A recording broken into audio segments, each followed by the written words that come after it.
Okay, so we are starting here. This is very important concept. We will discuss here Bernoulli principle. That is very important because in this particular lecture we are going in a particular directions जहां पर हम बहुत कुछ नया सीखने वाले हैं. तो आज का जो लेक्चर है वो somehow थोड़ा सा इंपॉर्टेंट भी है और फोकस करने की जरूरत है. सबका फोकस करने की जरूरत है क्योंकि ये न्यू पॉइंट होगा हम सब लोगों के लिए. So you have to focus on it what I am telling to you all. So this is a video where two similar straws of the different length fitted in the caps.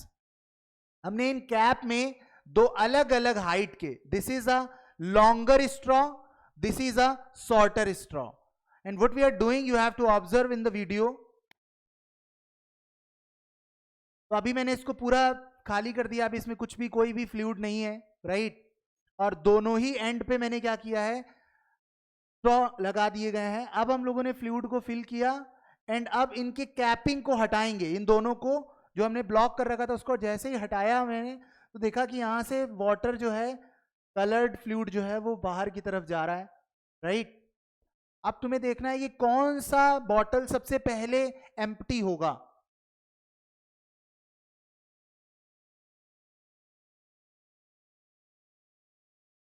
You have to think about it here. सबसे पहले कौन सा,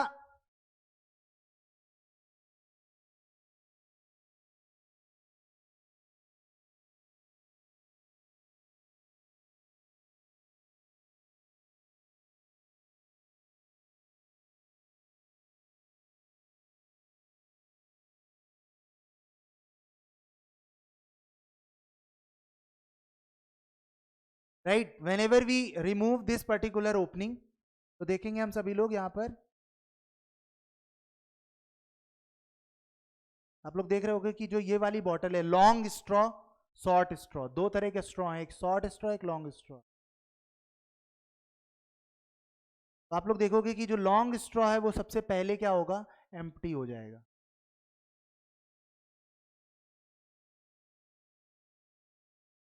right?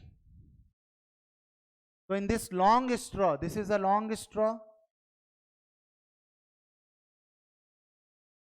यहां तक इसकी straw थी, इसकी straw यहां से यहां तक. ये जो एक्स्ट्रा तुमको दिख रहा है, दिस इज अ फ्लूइड. यहां पर ये जो स्ट्रॉ के बाद में ये चीज है वो फ्लूइड है पूरा का. ये बॉटल जो है नंबर 1 बॉटल है, नंबर 1 बॉटल जो है पहले ही क्या हो जा रही है, एम्प्टी हो जा रही है. तो can you give me the reason behind it, ऐसा क्यों हुआ? Can you give me the reason behind it, ऐसा क्यों हो रहा है? चलो, तो अपने सामने कुछ कॉन्सेप्ट्स हैं जिसके बारे में हम लोग डिस्कस करेंगे. क्वेश्चन हमारे सामने, 2 bottles are cut at the base and 2 straws of equal diameter but different lengths are fitted in the caps. Bottles are filled with the water after closing the straw openings. The straws are opened simultaneously. एक साथ दोनों को open किया जाता है. What is happening? The water streams start coming out the bottle. Water की जो stream है वो बनने चालू हो गई और उसके थ्रू पानी बाहर निकल रहा है.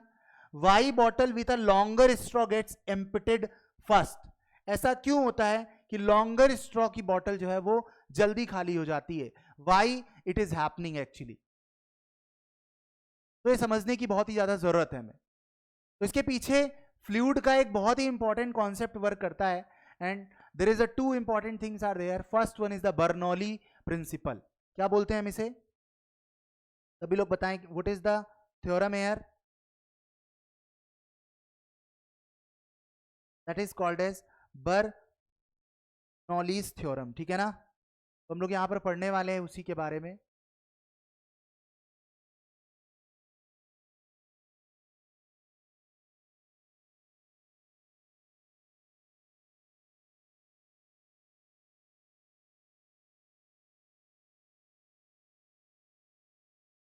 Right? Bernoulli's theorem. What is the Bernoulli's theorem? I am telling to you all, Bernoulli theorem एक छोटा टॉपिक नहीं है. पहले तो मैं सबको ये बताना चाह रहा हूं, because you are in the smaller classes, right? You are going for the preparation of JEE and NEET, right? And after that you are doing engineering. This Bernoulli theorem will always be there in engineering also. Whenever you are discussing about the fluids, fluid motion, fluid study जब हम करते हैं तो Bernoulli theorem हमारा basic rule होता है. But ये सब कुछ कोई छोटा सा टॉपिक नहीं है, बहुत बड़ा एक ब्रॉड लेवल के कॉन्सेप्ट्स है ये. But because we are here the smaller classes right, तो हमें समझने की जरूरत है इनकी छोटी सी चीजों को, जिसे हम डेली लाइफ की चीजों को इजी कर पाए, समझ पाए. बस इस ऑब्जेक्टिव से आज हम बर्नौली थ्योरम पढ़ने जा रहे हैं. We are not going in the detail of the Bernoulli theorem, yes और नो. हम बेसिक समझेंगे इसको कब अप्लाई कर सकते हैं और इसका बेसिक मतलब क्या होता है, इन चीजों के बारे में हम लोग समझेंगे. इज इट क्लियर और नॉट?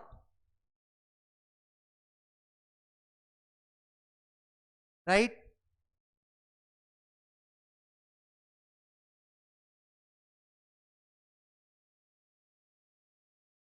आ रहा है समझ में सब लोगों को? चलो, तो यहां सबसे पहली और इंपॉर्टेंट बात है बर्नौली थ्योरम के लिए, ये फ्लूइड्स की जो टोटल एनर्जी होती है. जैसे for example if I put this block from ground to a tower which is at a particular height h, और मैंने इस ब्लॉक को ऐसे उठाया और यहां पर रख दिया, right. So what is happening here, this energy of this block, which type of energy this block having? Only potential energy. इस ब्लॉक के पास कौन सी एनर्जी है? केवल एक पोटेंशियल एनर्जी है, which is mgh. mg is the mass weight of this block and h is the height, तो this will be the mgh is the potential energy. तो like solid body के पास अपना एक energy होता है, उसी तरीके से फ्लूइड्स में एक कॉन्सेप्ट बनाया गया कि whenever a fluid is flowing through pipe, अगर कोई फ्लूइड किसी पाइप में फ्लो कर रहा है, whenever a fluid is flowing through pipe, एक फ्लूइड है जो इस पाइप में फ्लो कर रहा है, like that fluid is flowing through pipe. अगर फ्लूइड पाइप के थ्रू फ्लो कर रहा है, right? So there is a very important concept according to the Bernoulli's theorem. He said that the energy of the fluid will be remain constant. Total energy of the fluid will be remain constant, means total energy of the fluid always will be constant, not changing during the fluid. समझ में आ रहा है कि नहीं? तो जब भी कभी भी फ्लूइड मोशन कर रहा है तो उसकी टोटल एनर्जी कांस्टेंट रहती है, means it shows that the conservation of energy. जैसे सॉलिड्स में मैंने वर्क पावर एनर्जी के अंदर पढ़ाया था, वर्क एनर्जी थ्योरम के अंदर मैंने पढ़ाया था कि total energy of the solid body will be same during the motion until and unless non conservative force is not acting. अगर बॉडी पर कंजर्वेटिव फोर्स लग रहे हैं तो टोटल एनर्जी हमेशा उसकी कांस्टेंट रहती थी. उसी तरह फ्लूइड में भी ये चीज मानी जाती है कि कुछ कंडीशंस को अगर हम ध्यान रखें तो फ्लूइड की total energy during the motion, अगर फ्लूइड इस तरीके से इस लाइन में चल रहा है, इस लाइन में अगर फ्लूइड आगे बढ़ रहा है तो this line is called as stream line, इसे हम स्ट्रीम लाइन बोलते हैं. और इस लाइन में अगर मैं दो पॉइंट्स कंसीडर कर लूं, for example I am considering this point is A and this point is B, right? There is any 2 points, the total energy of the fluid will not changes. मतलब total energy जो fluid की A point पर होगी वही total energy इसकी B point. That is the Bernoulli theorem basically. But I am telling to you all, कुछ assumptions हैं जो हमको इस जगह पर ध्यान रखने होते हैं. पहली चीज, जो फ्लूइड है वो आइडियल होना चाहिए. अब कैसे फ्लूइड आइडियल होते हैं ये बात जानने की जरूरत है. कैसे फ्लूइड जो है वो आइडियल होंगे, राइट? तो मैं कुछ बातें बेसिक यहां पर बताने जा रहा हूं, जैसे कि फ्लूइड जो है उसमें विस्कोसिटी नहीं होनी चाहिए. क्लियर है सब लोगों को? मतलब फ्लूइड इनकम्प्रेसिबल होना चाहिए, जिसको दबाया ना जा सके, ऐसा fluid which can not be compressible, right, जैसे कि एयर, एयर को हम कंप्रेस कर सकते हैं, बट वाटर की अगर हम बात करें तो वाटर को हम एज अ इनकंप्रेसिबल फ्लूइड मान के चलते हैं, राइट। अभी अभी जिस लेवल में हम पढ़ रहे हैं उस लेवल में इस चीजों को बहुत डिटेल में समझना, right now we have to discuss here, this is important, this is important, but मैं स्कोप बताना चाह रहा हूं कि ये चीज हर जगह नहीं लगती है, बर्नौली थ्योरम हर जगह इस तरह से अप्लाई नहीं होता है, until and unless these are the things is not satisfied, right। क्या चीज है, फ्लूइड आइडियल होना चाहिए। आइडियल फ्लूइड कैसे होते हैं, जैसे कि फ्लूइड कंप्रेसिबल ना हो, नॉन विसिकस होना चाहिए,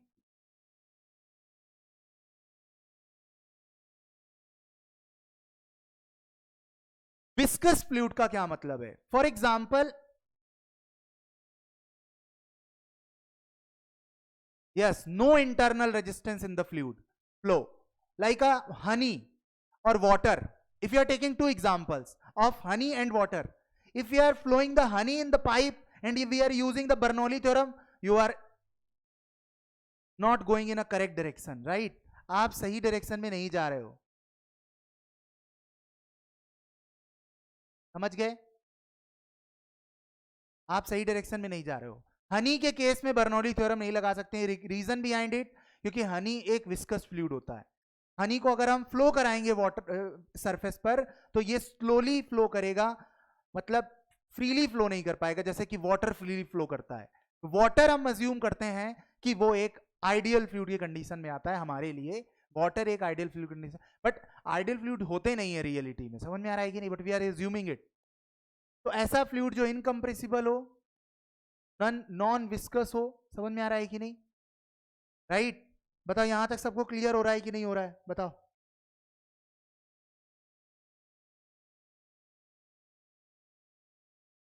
इज इट क्लियर और नॉट। एंड दूसरी इंपॉर्टेंट चीज, अगर फ्लूइड रोटेट करे तो फ्लूइड, जैसे कि तुमने देखा होगा कभी कभी हम ऐसी चीजें समझते हैं, समझने की कोशिश करते हैं, ये चीज समझने की इस तरह की कोशिश करते हैं कि फॉर एग्जाम्पल एक वाटर है जिसको पाइप में ऐसे हमने मोड़ा, पाइप में इस तरीके से वाटर को हम मोड़ रहे हैं, तो वाटर साथ साथ में ऐसे मुड़ रहा है, मतलब जो भी वाटर मॉलिक्यूल्स हैं वो मुड़ तो रहे हैं, रोटेट तो कर रहे हैं, बट इटसेल्फ कोई वाटर मॉलिक्यूल अपनी एक्सेस के अबाउट नहीं घूम रहा। जैसे कि अर्थ जो है वो सन के चारों तरफ रोटेट करती है, राइट, सन के चारों तरफ रिवॉल्व करती है अर्थ, बट अर्थ अपनी एक्सेस के अबाउट भी रिवॉल्व करती है।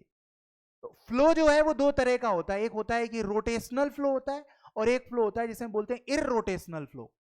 तो रोटेशनल फ्लो कैसे है, देखो जैसे ये मैंने एक स्माइली बनाई, ठीक है ना, और यहां पर भी एक स्माइली बनाई मैंने, और यहां पर भी एक स्माइली बनाई, तो तुम देख रहे होगे ये फ्लो रोटेट तो कर रहा है बट ये स्माइलीज रोटेट नहीं कर रहे हैं।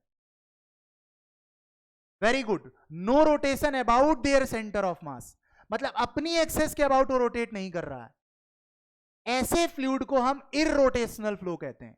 और अगर ये स्माइलीज भी घूम जाती, मतलब एक स्माइली इस तरीके की हो जाती, तो ये क्या होता, मतलब वाटर मॉलिक्यूल अपनी एक्सेस के अबाउट भी घूम गया। तो फ्लूइड फ्लो जो है वो कब कंसीडर किया जाएगा, हमारा फ्लूइड जो फ्लो है वो इनकम्प्रेसिबल होना चाहिए, नॉन विस्कस होना चाहिए और इररोटेशनल फ्लो होना चाहिए, राइट। अगर इररोटेशनल फ्लो है तो समझ जाओ we can apply a Bernoulli theorem here. तो अगर ये तीन कंडीशन सेटिस्फाई हो रही हैं, राइट, तो we can apply the Bernoulli theorem. दूसरी इंपॉर्टेंट चीज, फ्लूइड जब फ्लो करे तो उसका फ्लो जो कैसा होना चाहिए, एक तरीके का, एक फ्लो इस तरीके का हो बच्चा जिसमें टाइम के साथ कोई वेरिएशंस ना हो रहे हो, मतलब टाइम के साथ चीजें बदल ना रही हो फ्लूइड के अंदर, राइट। सो ऐसा सिचुएशन होता है तो फ्लूइड फ्लो को हम स्टेडी फ्लो कहते हैं, STADY, steady, no variation with time,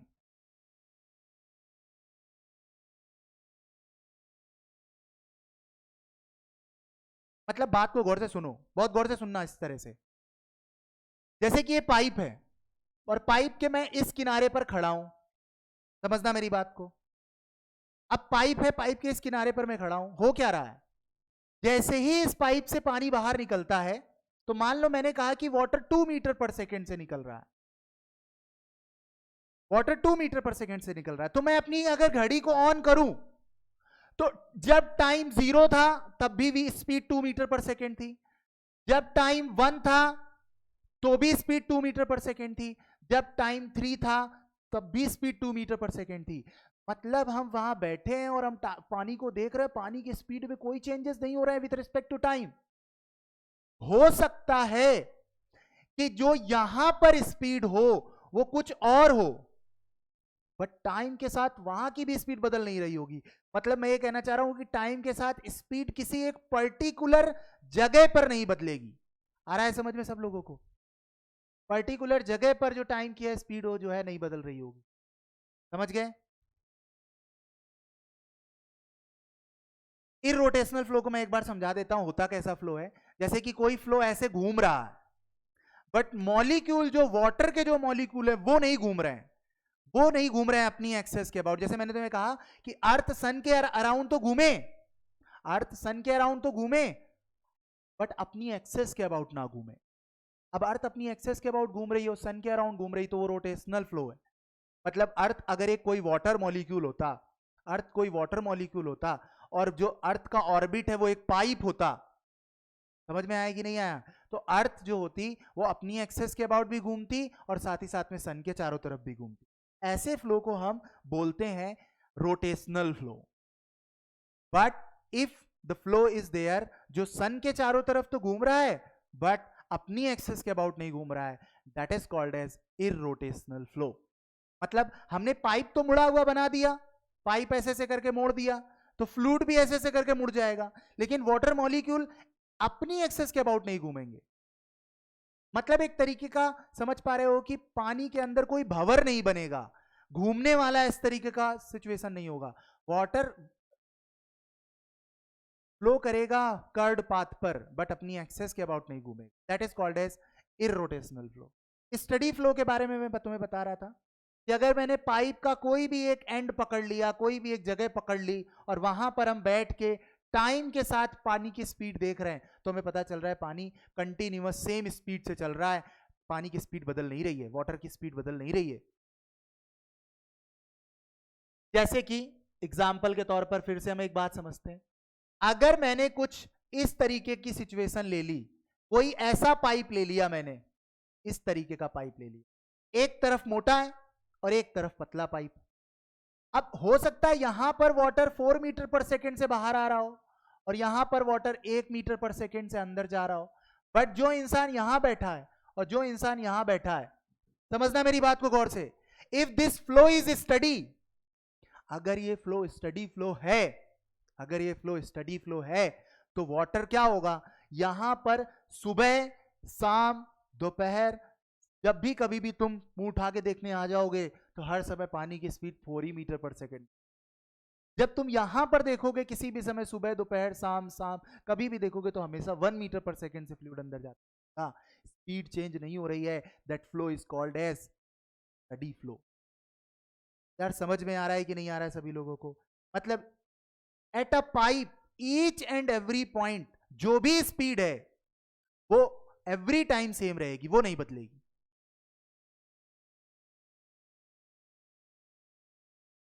यार ऐसा हो सकता है समझ में ना आए ताराचंद? आ रहा है ना समझ में भाई? चमका कि नहीं चमका भाई चीतों? सभी लोग बताओ, सारे चीतों को समझ में आ रहा है?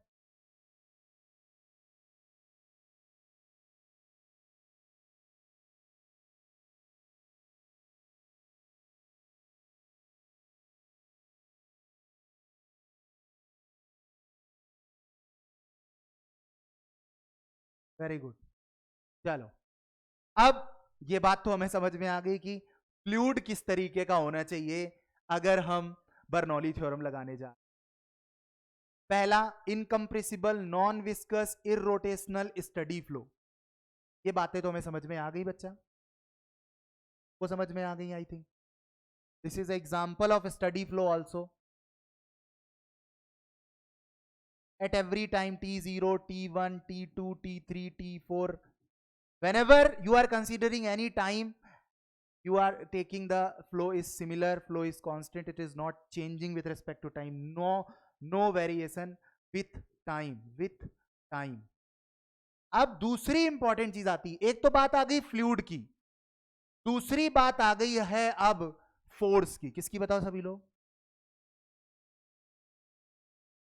बच्चा जो ये फ्लूइड है ना, इस फ्लूइड में कोई भी दूसरा फोर्स नहीं लगेगा, केवल two type force would be there. First is the pressure force and second is the gravity force. Means in on fluid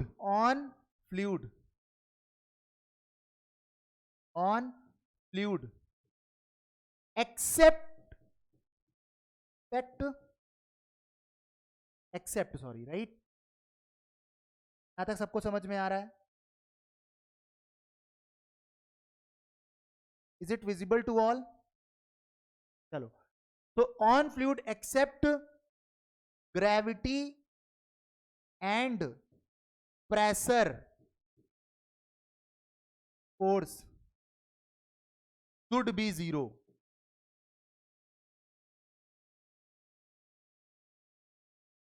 मतलब जो फ्लूइड होगा ना, उसमें केवल दो ही फोर्स लगेंगे, उसके अलावा और तीसरा कोई फोर्स नहीं लगना चाहिए. ग्रेविटी का फोर्स होना चाहिए फ्लूइड में और प्रेशर का फोर्स होना चाहिए, इसके अलावा तीसरा कोई फोर्स नहीं होगा. तभी हम लगा सकते हैं बर्नौली थ्योरम को, अदरवाइज नहीं लगा सकते.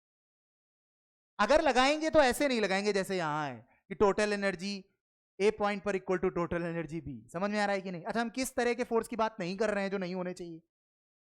फ्रिक्शन जीरो होना चाहिए. Very good. फ्रिक्शन तो जीरो हो ही नहीं सकता. Very good Kunal.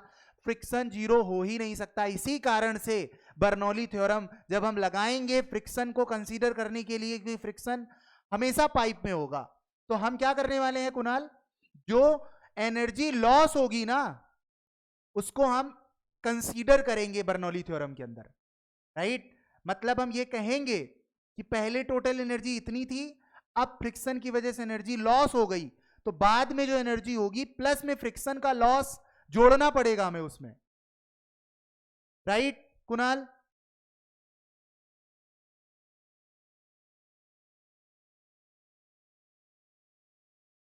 Okay, very good. Tarachand बेटा ध्यान दो, इधर फोकस करो, दुनियादारी की तरफ मत देखो. यहां देखो, नहीं तो हवा में चला जाएगा, फिर तुम भी हवा में चले जाओगे, कुछ समझ में नहीं आएगा. सीखो कुणाल से कुछ, ठीक है? चलो देखो, तेरा कहने का मतलब है बच्चा, यहाँ पर हम अपना वैल्यूबल टाइम दे रहे हैं. समझ में आ रहा है कि नहीं? मस्ती करना चाहिए था अभी जाके, तो आज पढ़ रहे हैं हम बैठ के. तो यार समझदार है तभी हम लोग हैं क्लास में. यस और नो? तो लगता नहीं मुझे समझाने की जरूरत है, तुम समझदार हो. Very good. तो फ्लूइड में जो फोर्स होंगे वो ग्रेविटी और प्रेशर होंगे. स्टिल अगर हम total energy A is equal to total energy B लिख रहे हैं, इसका मतलब हम फ्रिक्शन को भी नहीं मान रहे हैं. फ्रिक्शन भी नहीं होना चाहिए, ना तो विस्कोसिटी का फोर्स होना चाहिए. फ्लूइड के अंदर इंटरनल फोर्सेस भी नहीं होने चाहिए, मतलब किसी भी तरह के फोर्सेस नहीं होंगे. सारे फोर्सेस हम जीरो कंसीडर करेंगे, तो every point total energy will be. ठीक है? चलो, अभी हम ये अज्यूम करके चल रहे हैं कि टोटल एनर्जी सेम है, क्या ना, कोई भी फ्रिक्शन वगैरह नहीं है, सब हम मान के चल रहे हैं. तो ये है, सब लोग इतना नोट डाउन कर लें या स्क्रीनशॉट ले लें. देन हम अपने बर्नौली थ्योरम को लिखते हैं. इस चीज को थोड़ा सा हम और आगे एक्सपेंड करेंगे. यहां तक सबका डन हो गया हो? You have to take a screenshot. I am removing the.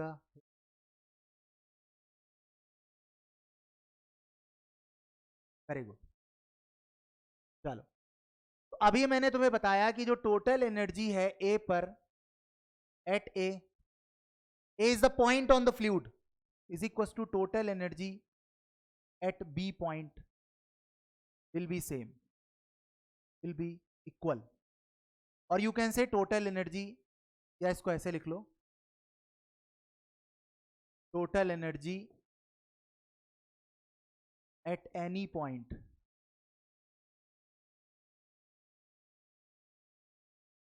equal to constant.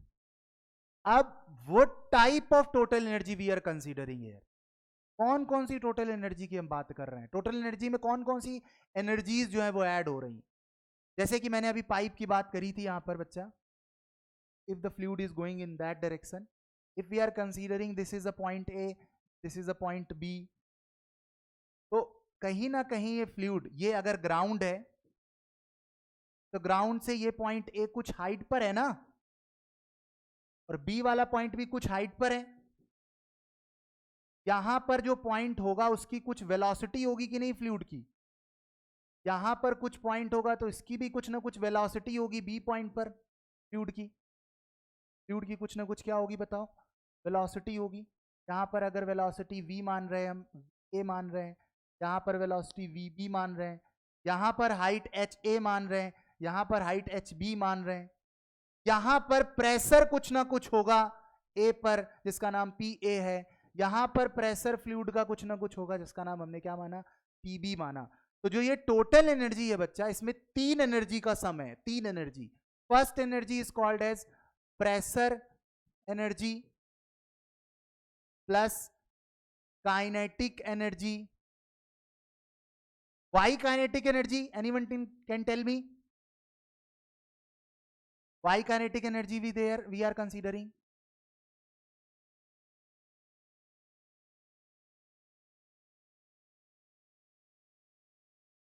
Plus potential energy. ये सब कुछ कांस्टेंट होगा because of the velocity. Very good. Velocity will be there. Very good. This. Okay. Fluid is in motion, Kunal. Very good. So fluid, because fluid is in motion, that's why we are considering the total energy should be equal to constant. अब how we can write down this pressure energy? It is very important. अब energy का unit joule में होता है। Unit of energy किस में होता है? यूनिट ऑफ एनर्जी क्या होता है? Unit of energy is in joule, और जूल को हम लिखें तो न्यूटन इंटू मीटर लिखते हैं, जूल को न्यूटन इंटू मीटर लिखते हैं। तो अगर हम यहां पर कैसे किस फॉर्म में एनर्जी को लिखते हैं, इस टोटल एनर्जी को लिखने के बहुत सारे तरीके हैं बच्चा, बहुत सारे तरीके हैं। How you can write down the total energies, ठीक है। तो बर्नौली थ्योरम लिखने का मेन तरीका ये, लेकिन एनर्जी की यूनिट बदल बदल के हम अलग अलग फॉर्मेट में बर्नौली थ्योरम लिख पाते हैं। तो जो सबसे ज्यादा लिखी जाने वाली एनर्जी है वो मैं बताता हूं। जैसे कि काइनेटिक एनर्जी को अगर हम बात करें तो ये हाफ mv² होना चाहिए, बट ये जूल में होगा, यस और नो। बट अगर मैं इसको थोड़ा सा चेंज कर दूं, कैसे, देखो इधर, because you know very well mass of the fluid किसके इक्वल होता है, मास डेंसिटी इंटू वॉल्यूम। तो डेंसिटी हो गई फ्लूइड की रो, इंटू वॉल्यूम हो गया। अब डेंसिटी इंटू वॉल्यूम को हम क्या लिख सकते हैं, मास लिख सकते हैं कि नहीं लिख सकते, यार यस और नो, इज इट क्लियर और नॉट?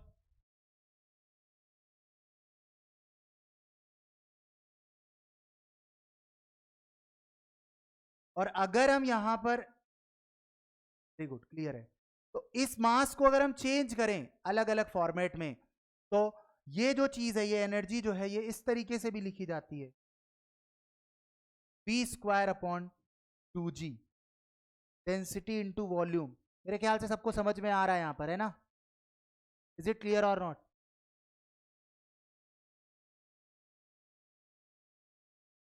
ठीक है, चलो। तो ये जो एनर्जी है, ये जो एनर्जी है, ये v²/2g भी काइनेटिक एनर्जी है, बट ये kinetic energy per unit wait है।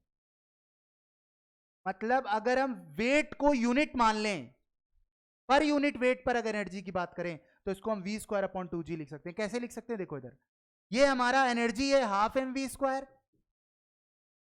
और अगर इसको हम वेट से क्या कर दें, डिवाइड कर दें, तो पर यूनिट वेट हो जाएगा कि नहीं हो जाएगा? और हम जानते हैं कि v² को हम वेट को क्या लिख सकते हैं, m इंटू जी। m से m कैंसिल हो जाएगा, it will be converted into v square upon. आ रहा है समझ में सब लोगों को? तो हम अगर total energy per unit wait लेकर चलें तो फॉर पर यूनिट वेट, अगर हम वेट के हिसाब से लें और 1 यूनिट का वेट लें तो kinetic energy per unit wait क्या हो जाएगी, v square upon 2g plus. Potential energy को कैसे लिखा जाता है बताओ सभी लोग? mgh लिखते हैं कि नहीं लिखते हैं? But potential energy per unit wait की बात अगर करें तो क्या करेंगे बच्चा? तो mg तो लिखेंगे, mgh तो थी ही और डिवाइडेड बाय वेट से और भाग लगा दोगे, डिवाइड कर दोगे, तो it will be converted into what, weight mg cut गया तो केवल h आ जाएगा कि नहीं आ जाएगा यार, यस और नो? तो h is equals to constant. अब बात आती है प्रेशर एनर्जी को कैसे लिखें, प्रेशर एनर्जी को कैसे लिखें, right? How you can write down the pressure energy? कोई बता सकता है pressure energy per unit weight अगर लिखना हो तो कैसे लिखेंगे?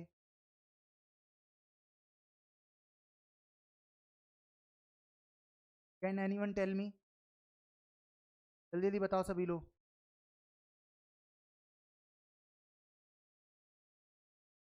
तो देखो प्रेशर एनर्जी को कैसे लिखेंगे पर यूनिट वेट में?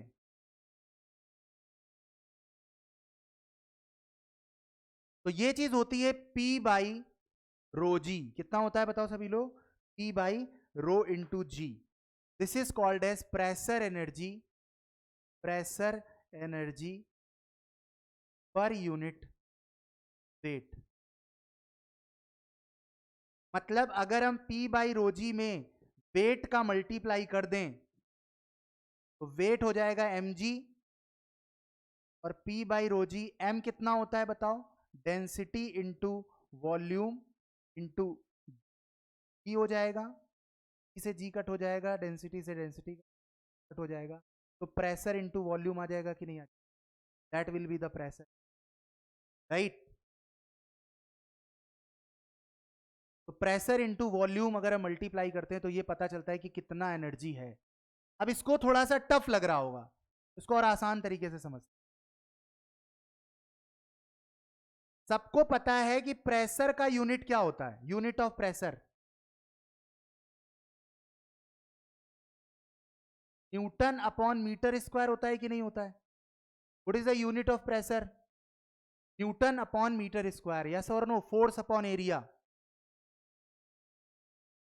फोर्स अपॉन एरिया यहां पर है। अब हमें बनाना क्या है? जूल, मतलब न्यूटन इंटू मीटर बनाना है। तुम लोग बताओ क्या करना चाहिए इसमें? मल्टीप्लाई मीटर क्यूब से कर देना। अगर हम मीटर क्यूब से मल्टीप्लाई कर दे, अगर हम वॉल्यूम से मल्टीप्लाई कर दे प्रेशर में, तो ये प्रेशर एनर्जी बन जाएगा कि नहीं बन जाएगा? भाई अगर ये न्यूटन पर मीटर स्क्वायर है और अगर हम इसमें मल्टीप्लाई कर दें मीटर क्यूब का, मतलब यूनिट ऑफ वॉल्यूम का मल्टीप्लाई कर दें, तो मीटर स्क्वायर से मीटर क्यूब कट जाएगा तो मीटर आ जाएगा कि नहीं? तो न्यूटन इंटू मीटर जूल बन जाएगा कि नहीं बन जाएगा? इसका मतलब बच्चा प्रेशर एनर्जी जो होती है वो प्रेशर इंटू वॉल्यूम होती है, ये ध्यान रखना सब। और अगर हम पर यूनिट वेट निकालेंगे तो फिर जैसे सब में वेट से डिवाइड कर रहे थे वैसे इसमें भी वेट से डिवाइड कर देंगे, तो it will converted into P by rho g. आ रहा है इतना समझ में सब लोगों को? बट अभी हमें इतना पढ़ने की जरूरत नहीं है। In which we class are, which we are in class, right? There is a one demand is there, which is this one, or which will be this one also, or which can be this one, and which can be the total energy, right? Kunal समझ में आ रहा है?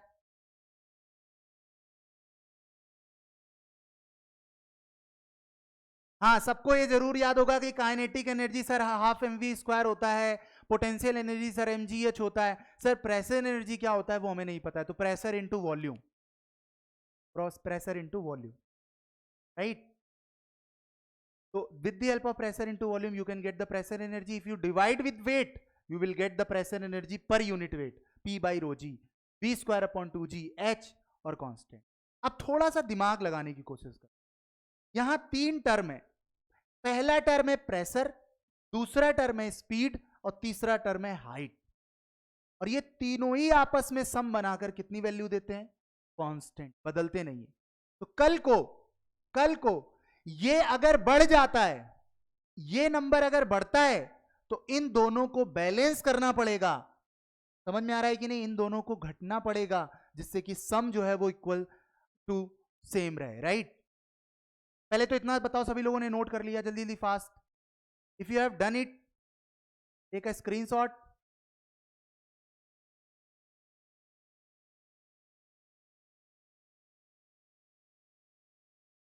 I think सभी ने कर लिया है।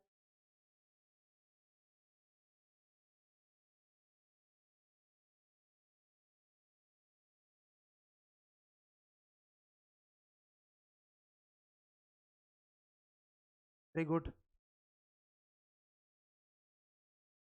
चलो आगे बढ़ते हैं।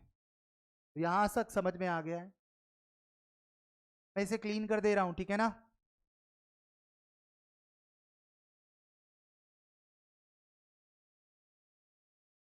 ओके, तो देयर हमने एक बात समझी कि अगर हमारे पास में P by rho g plus v square upon 2 और प्लस H अगर ये कांस्टेंट है,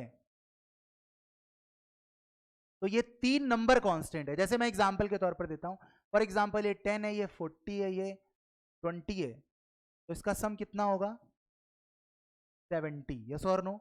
तो 70 विल ऑलवेज रिमेन 70, मतलब अगर फ्लूइड इस तरह फ्लो कर रहा है, तो if this is a point है, this is a point B, अगर यहां सम 70 है तो यहां पर भी सम 70 ही रहना चाहिए, right. The sum always remain same. अब मैं क्या बताना चाह रहा हूं, अब ये 70 कैसे बना सकते हैं, देखो इधर, अगर मैं इस 40 को बढ़ाकर मैंने अगर यहां पर 30 कर दिया, for example if this is pressure, this is volume, this is height, ये तीन एनर्जीज हैं, जो काइनेटिक एनर्जी है वो कम होकर 30 से 40 हो गई, फॉर एग्जाम्पल मैं एग्जाम्पल लेकर चल रहा हूं, ये 40 से घटकर 30 हो गई, और ये 20 ही है, सॉरी ये 20 ही है, ये 10 ही है, फॉर एग्जाम्पल ये 10 है। तो बताओ सभी लोग, अब 70 बनाना हमारा मकसद है, how we can do it. 30 और 10 मिलाकर 40 हो गया, और 70 बनाना है तो कितना जोड़ना चाहिए, 30 जोड़ना चाहिए ना, तभी तो 70 बनेगा। अरे यस और नो, इसका मतलब मैं क्या कहना चाह रहा हूं, अगर ये दो जगह मैं देखो, I am not taking the example air के ऐसे ही कुछ है, ऐसे ही कुछ है, मैं ये कोई भी जगह दो हो सकती हैं, राइट। मैं इस तरीके से ऐसे उठा कर रख रहा हूं, इस तरीके से नहीं है, कोई सिचुएशन है, जनरल सिचुएशन है। तो प्रेशर एनर्जी में देखो कोई चेंज नहीं हुआ, पहले भी 10 थी अभी भी 10 है। तो जैसे ही काइनेटिक एनर्जी घटी, वैसे ही पोटेंशियल एनर्जी बढ़ी। अगर मैं इस 30 की जगह ये 20 लेता, तो बताओ यहां क्या होता, यहां कितना रखना पड़ता, 20 रखना पड़ता कि नहीं भाई, अगर 70 बनाना है तो काइनेटिक एनर्जी घटी, तो उसको कवर करने के लिए प्रेशर एनर्जी बढ़ा, रेस और नो।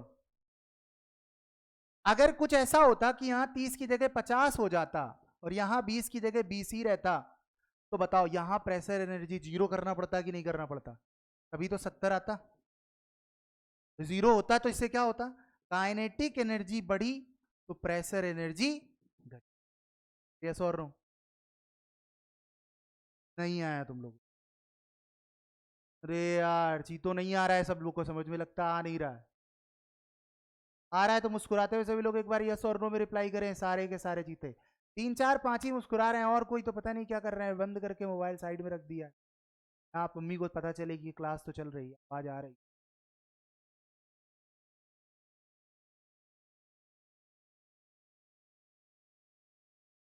तो समझ में।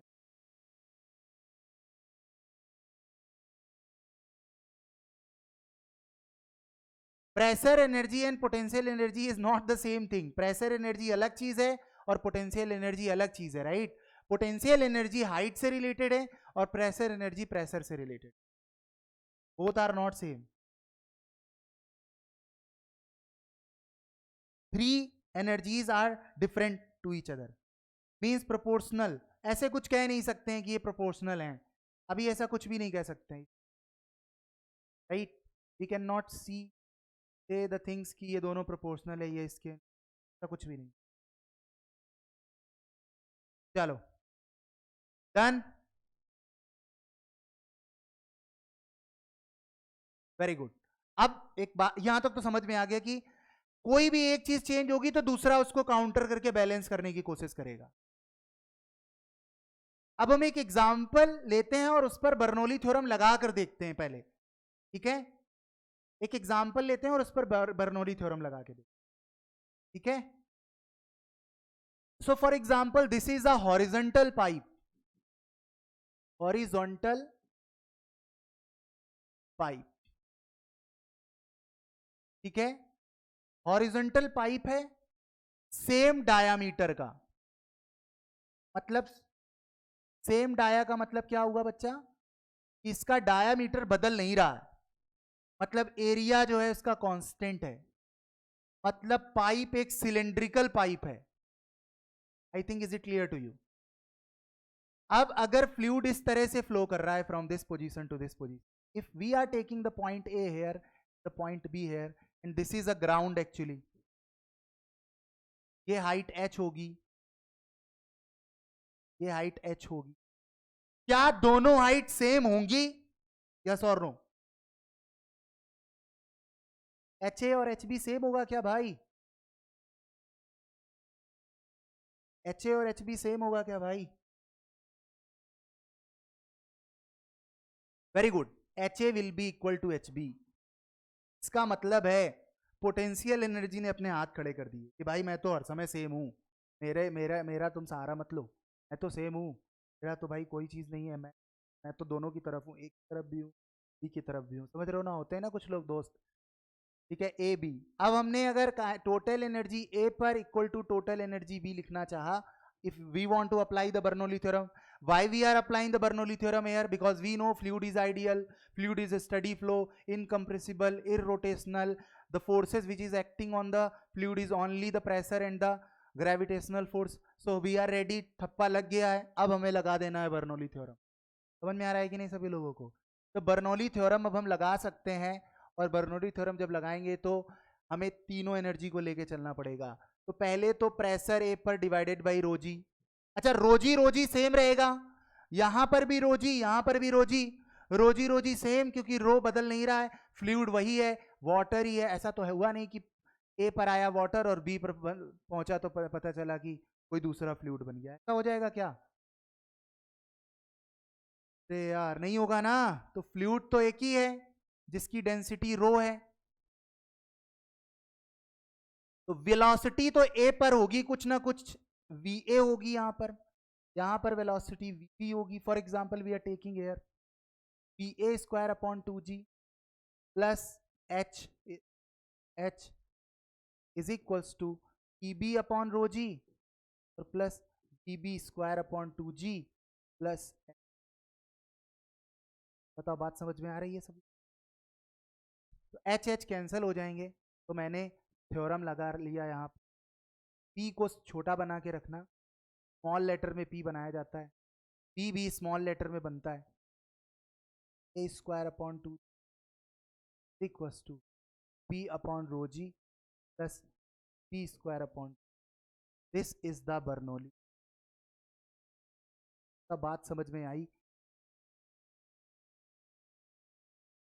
चलो दोबारा से देखते हैं, ए पॉइंट पर टोटल एनर्जी जब हमने लगाई और बी पर जब टोटल एनर्जी लगाई, तो ए पर pressure energy P A upon rho g plus velocity की वजह से kinetic energy v square upon 2g plus height जो है वो सेम ही है H A H B, B पर लगाया जब हमने तो बी पर प्रेशर कितना है divided by rho g, B पर वेलोसिटी कितनी है we B square upon 2g, और बी पर हाइट कितनी है एच, एच एच कैंसिल हो गए, क्या आ गया, सिमरन समझ में आ रहा है बच्चा, सिमरन रजोरिया क्लियर है,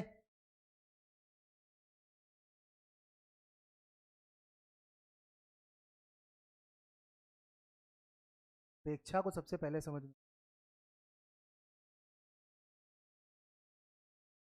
वेरी गुड। यहां तक समझ में आ गया। अब हम इसी थ्योरम को वर्टिकल पाइप के लिए लगाने जा रहे हैं। यहां तक नोट भी कर लिया होगा सभी ने। Done, you have done it. थोड़ा सा जल्दी चलो। अब अगर हम वर्टिकल पाइप के लगाते, क्योंकि हमारा स्ट्रॉ वर्टिकल था, देख रहे थे ना, स्ट्रॉ देखा था आपने सब। अब अपने क्वेश्चन की तरफ जा रहे हैं डायरेक्टली, आगे देखते हैं। तो हमारा अगर वर्टिकल पाइप है,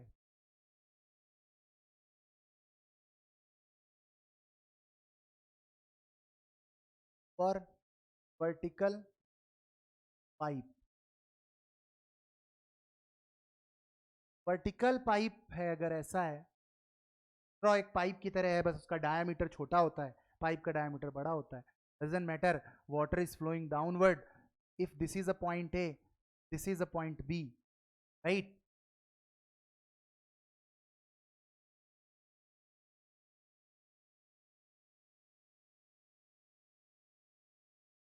हाँ तो क्वेश्चन तो करा ही लेंगे भाई, ये तो एंड तक तो पहुंचे। देखो वर्टिकल पाइप में कैसे लिखेंगे, P A by rho g plus P A square upon 2g plus H. अगर मैं फॉर एग्जाम्पल इसको ग्राउंड मान लूं, फॉर एग्जाम्पल इसे मैं ग्राउंड मान लेता हूं, तो ये हाइट यहां से यहां तक होगी कि नहीं होगी?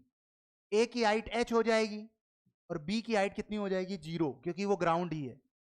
मतलब इसे ही डेटम मान रहे हैं, इसे डेटम बोला जाता है। डेटम बोलो या ग्राउंड बोलो,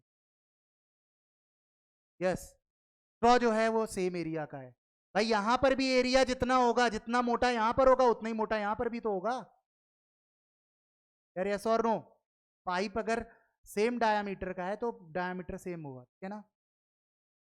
अब इसको लिखेंगे P B by rho g plus B B square upon 2g और प्लस 0।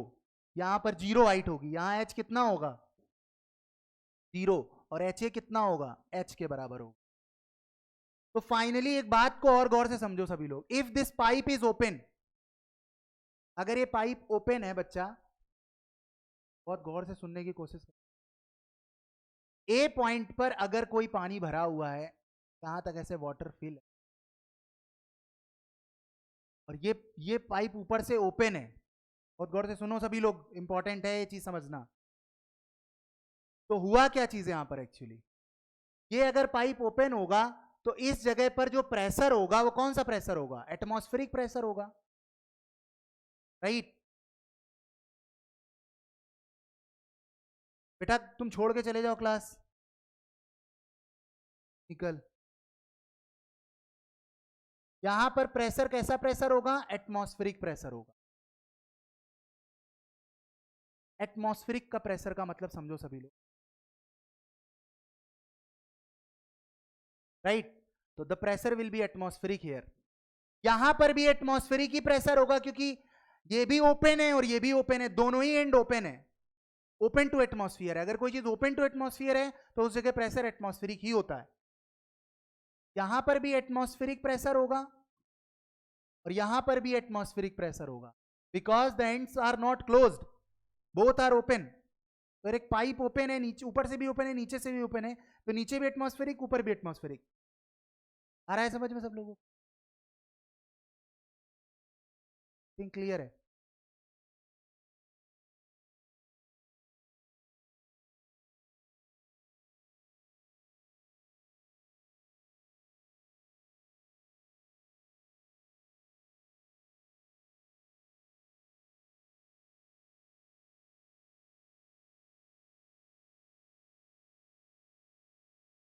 इट क्लियर और नॉट?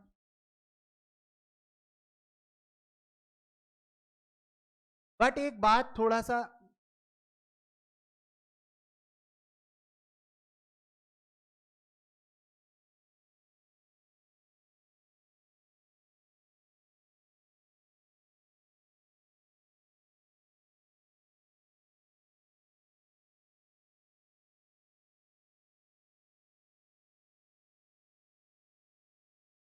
क्लियर तो है, फिर क्या दिक्कत है? एरिया वाला एक बार अगेन एक्सप्लेन करते। देखो एरिया की बात में क्या कर रहा था, एरिया जो है वो पाइप का सेम है, टॉप पॉइंट पर भी बॉटम पॉइंट पर भी एरिया डायामीटर बदल नहीं रहा है, तो अगर मोटाई सेम होगी पाइप की तो एरिया जो है वो नहीं बदलेगा, एरिया सेम रहेगा, राइट। मैं यहाँ पर बताना चाह रहा हूँ कि दो जगह का प्रेशर तुमने देख लिया, ठीक है, दोनों जगह का क्या देख लिया हमने, प्रेशर देख लिया। अब बिकॉज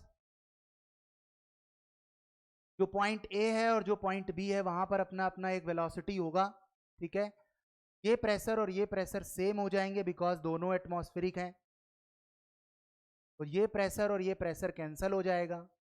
अब we A square upon 2g बराबर sorry plus H is equals to V square upon 2g आ जाएगा। यहां तक समझ में आ रहा है? आगे देखो सभी लोग। अब जब तुमने एक पाइप ऐसे करके एक वो लिया था और इसमें एक स्ट्रॉ लगाया हुआ था, याद आ रहा है सब लोगों को? तो अगर ये वाला पॉइंट जो ए है वो अगर मैं यहां टॉप पर लूं और ये बॉटम पॉइंट लूं स्ट्रॉ वाले केस का, ध्यान देना सब लोग थोड़ा गौर से। अभी जो पाइप है वो ये है, इसके हिसाब से हमारा इक्वेशन बन गया, जो भी आंसर आना है। बट अगर हम अपने स्ट्रॉ की बात करें, as we taken in the example of the video, there is a bottle was there और बॉटल में उसके स्ट्रॉ था, ये बॉटल थी और ये स्ट्रॉ था, और स्ट्रॉ अगर h हाइट का है या स्ट्रॉ मान लेते हैं कुछ हाइट का है, क्लियर है, तो हम लोग उसके लिए अभी अप्लाई करने जा रहे हैं। पहले अभी बताओ इतना क्लियर है, फिर बॉटल और स्ट्रॉ को एक साथ करके दिखा। बताओ यहां तक सबको समझ में आ गया है? चलो take a screenshot of that, vertical pipe पे मैंने लगाना सिखा दिया तुम्हें।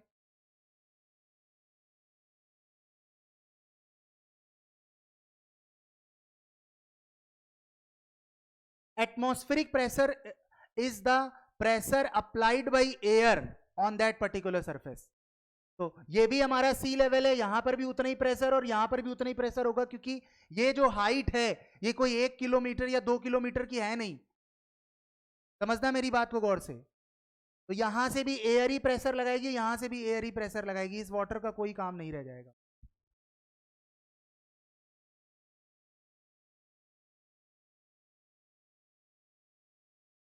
आदित्य क्या क्या चीज दिक्कत आ रही बच्चा, बताना जरा।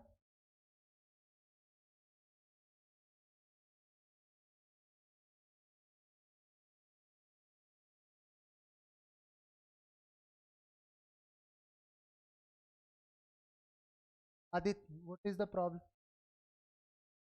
देखो इधर सब लोग दोबारा से समझ लेते हैं, ये हमारा एक वर्टिकल पाइप है और इसमें पानी है, क्या ना? इस पॉइंट को अगर हमने कंसीडर करा, इस पॉइंट को कंसीडर करा, और अगर हम यहां बर्नौली थ्योरम लगाने जा रहे हैं तो इन दोनों पॉइंट पर तीनों एनर्जी का सम जीरो बराबर होना चाहिए। तो ए पॉइंट पर प्रेशर एनर्जी प्लस ए पॉइंट पर काइनेटिक एनर्जी प्लस ए पॉइंट पर पोटेंशियल एनर्जी, बी पॉइंट पर सारी चीजें लिख ली मैंने। लेकिन जब हमने डेटम लेना रहा, ग्राउंड लेना रहा, तो तुम किसी यहां पर भी ग्राउंड ले सकते हो, उसे कोई दिक्कत नहीं आएगा। भाई ये हाइट और ये हाइट लोगे तो उसमें ये वाली ऑलरेडी जुड़ रही होगी, तो हमने डेटम बी को मान लिया थोड़ी देर के लिए, रेफरेंस बी को मान लिया, तो बी पर हाइट 0 हो जाएगी तो मैंने यहां 0 ले लिया। ए पर हाइट एच हो गई तो एच ले लिया। यहां पर स्पीड और यहां पर स्पीड हो सकता है अलग हो सकता है सेम हो, वो बात की बात है, जो होगी वो मैंने अलग अलग यहां पर मान ली। तीसरी चीज, इस पॉइंट पर और इस पॉइंट पर प्रेशर हमने सेम मान लिया है, इस वजह से सेम मान लिया है क्योंकि दोनों ही एंड ओपन टू एटमॉस्फेयर हैं, कोई भी बंद नहीं है। अगर ये दोनों ओपन होंगे तो यहां पर भी एटमॉस्फेरिक प्रेशर होगा और यहां पर भी क्या होगा, एटमॉस्फेरिक प्रेशर होगा।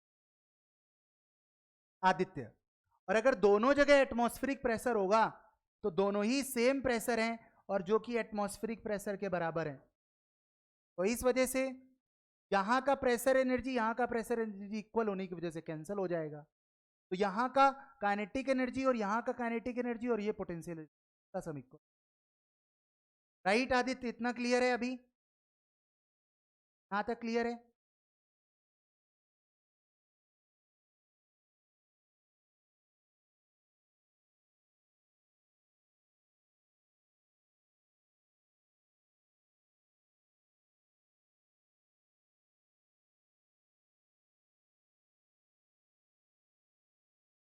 चलो आई थिंक सबको समझ में आ गया है। कुल मिलाकर हमने 2 पॉइंट लिए और दोनों पॉइंट पर हमने टोटल एनर्जी को इक्वलाइंट किया है। ठीक है,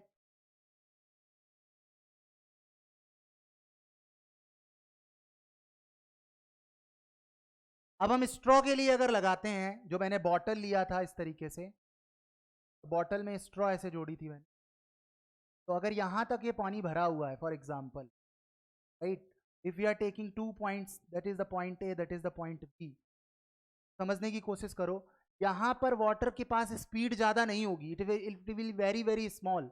तो अगर शुरुआत सिचुएशन पर बात है तो इस जगह का वेलोसिटी 0 माना जाएगा और यहां का कुछ ना कुछ वेलोसिटी होगा बाहर निकलने, right. If this is a height h, this is a height y, अगर हम एज्यूम कर रहे हैं तो समझने की जरूरत है अब सब लोगों को कि जब हम बर्नौली थ्योरम लगाएंगे टोटल एनर्जी ए पर और टोटल एनर्जी बी पर, तो हमें पता चलेगा कि दोनों की प्रेशर एनर्जी सेम है,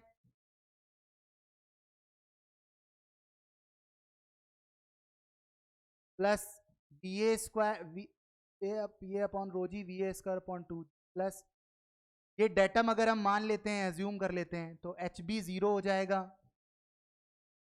और एच ए जो होगा वो किसके इक्वल होगा बताओ सभी लोग, एच प्लस वाई।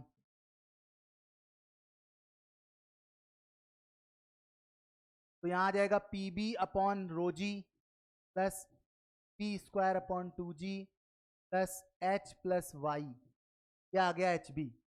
अब एच से एच देखो कैंसिल हो गया, एच से एच कैंसिल हो गया, P B upon rho g P A upon rho g cancel हो जाएगा क्योंकि दोनों जगह पर एटमॉस्फेरिक प्रेशर होगा, बिकॉज ये भी ओपन है और ये भी ओपन है हवा में। ए की वेलोसिटी 0 क्यों ले ली, क्योंकि यहां पर फ्लूइड शुरुआत में रेस्ट पर होगा और बड़ा एरिया होने की वजह से वैसे भी वहां पर स्पीड कम होगी, तो इसकी वैल्यू भी हमने 0 मान ली है। यहां क्या बचा बताओ, पी अपॉन 2g,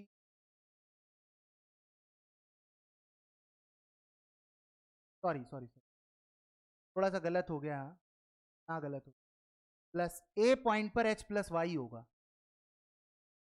तो बी पॉइंट पर एच होगा, सॉरी 0। ठीक है, यहां पर देखो, यहां पर एच की वैल्यू 0 है और यहां पर एच की वैल्यू एच प्लस वाई है, तो ये तो 0 हो जाएगा वी ए की वैल्यू, तो ये 0 plus H plus Y is equal to B square upon 2g आ गया। तो बी पर जो स्पीड आएगी वो किसके बराबर होगी, 2g एच प्लस वाई, तो वीबी की वैल्यू कितनी होगी, रूट 2g एच प्लस। ठीक है, अब साफ साफ दिख रहा है जिसकी स्पीड यहां ज्यादा होगी वही पानी जल्दी जल्दी निकलेगा, ज्यादा निकलेगा, क्योंकि दोनों का स्ट्रॉ सेम डाया का है, दोनों एरिया सेम है, समझ रहे हो सभी लोग। अगर पानी निकलने की बात है, लोगों के निकलने की बात है, पानी अगर उस पाइप से बाहर निकलेगा और अगर सेम डायामीटर का होगा तो स्पीड जिसकी ज्यादा होगी, जिसकी स्पीड ज्यादा होगी उसमें ज्यादा पानी बाहर निकलेगा और जल्दी खाली हो जाएगी बॉटल। ठीक है ना, जितना ज्यादा स्पीड ज्यादा होगी, अगर सेम ही पाइप का डायामीटर है, सेम एरिया का है, तो जितनी ज्यादा स्पीड होगी पानी जल्दी जल्दी खाली होगा, जल्दी जल्दी निकलेगा। और स्पीड किस पर डिपेंड कर रही है देखो सभी लोग, केवल केवल एच प्लस वाई पर, एच प्लस वाई पर डिपेंड कर रही है। अब बताओ सभी लोग एच क्या है, एच है बॉटल की हाइट, मतलब बॉटल की हाइट का मतलब है height of the water in bottle, height of water in bottle. तो बॉटल में जो पानी है उसकी क्या हाइट है, वो है एच, बॉटल में कितना पानी है उसकी हाइट एच है। लेकिन अगर मैंने, देखो इधर सभी लोग जल्दी से देखो, ये हाइट एच है और ये भी हाइट एच है, ये पॉइंट पर प्रेशर सेम होगा, यहां पर भी प्रेशर, यहां पर भी प्रेशर, सब में एटमॉस्फेरिक प्रेशर होगा।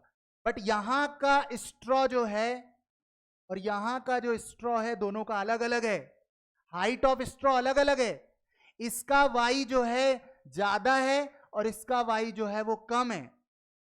तो इसका मतलब क्या सीखा हमने सीखा कि एग्जिट वेलोसिटी जो होगी, जो बाहर निकलने की वेलोसिटी होगी, दिस एग्जिट वेलोसिटी जो एग्जिट वेलोसिटी है, पी एग्जिट जो है, जो बाहर निकलने की वेलोसिटी है, यहां पर एग्जिट वेलोसिटी जो है,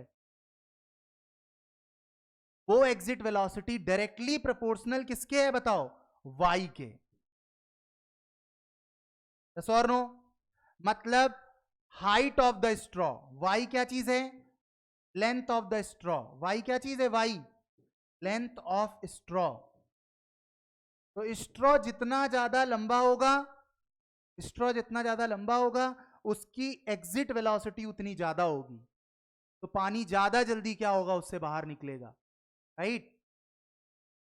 तो here the water comes out with high speed, here water is comes out with low speed. अब बताओ, पानी यहां ज्यादा स्पीड से बाहर निकल रहा है और यहां पानी कम स्पीड से बाहर निकल रहा है, तो सिंपल सी बात है, पानी खाली किसमें जल्दी होगा? लॉन्ग स्ट्रॉ में कि शॉर्ट स्ट्रॉ में? Long straw, right? That's why I was telling to you all. Here the pressure energy was same. The pressure energy was same.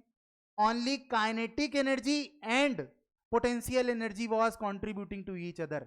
और एक की तो काइनेटिक ही नहीं है, इसकी तो काइनेटिक ही नहीं है यहां पर, तो सारी की सारी जो पोटेंशियल एनर्जी है इसकी वाली, जो इसकी पोटेंशियल एनर्जी है वही काइनेटिक एनर्जी में कन्वर्ट हो रही। भाई सिंपल सी बात है, जितना ज्यादा हाइट होगा उतना ज्यादा स्पीड आएगा, right? Height is equal to the speed. I think यहां तक सबको समझ में आ गया है, ठीक है? तो आज के लिए इतना ही करते हैं। Thank you so much for watching the video.